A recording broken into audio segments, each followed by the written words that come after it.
26 পৃষ্ঠায় 2 নম্বর প্রশ্ন। রাইসা 64 টাকা দিয়ে 8টি কলম কিনল। 24টি কলম কেনার জন্য তার কত টাকা লাগবে? এখানে আমরা টাকা বের করব। তাহলে টাকাকে আমরা যখন লাইন সাজাবো এখানে টাকাটাকে নিয়ে আসবো একদম শেষের দিকে। তো আমরা প্রথমে লিখবো যে 8টি কলমের দাম বা যেহেতু এখানে লেখা আছে 24টি কলম কেনার জন্য তার কত টাকা লাগবে, তাহলে আমরা ওই রকমই সাজিয়ে নিই যে 8টি কলম কিনতে লাগে 64 টাকা। এভাবে লিখে নিলে ভালো হবে।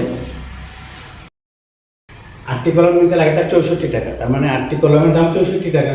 তাহলে এবার দেখবো তার একটি কলম কিনতে কত টাকা লাগে।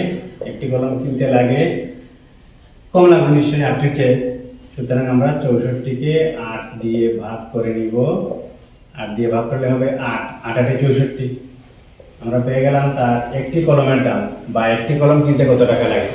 পেয়ে গেলাম একটি কলম কিনতে লাগে 8 টাকা। এবার বের করবো তার 24টি কলম কিনতে কত টাকা লাগবে।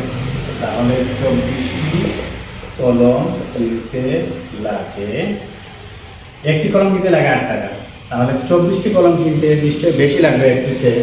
সুতরাং আমরা এই একটির দামকে অর্থাৎ এই 8কে আমরা এখন 24 দিয়ে গুণ করে নিলে 24টি কলমের দাম পেয়ে যাব। 8 গুণ 24, এবার গুণ করে নিই। 4-টা 32, দিয়ে হাতে থাকলো 3 আর দিনে 16 আর 3 19, পেলাম আমরা 192 টাকা। এবার শেষে লিখব 24টি কলম কেনার জন্য তার কত টাকা লাগবে। আমরা লিখে নিব সুতরাং তার 192 টাকা লাগবে।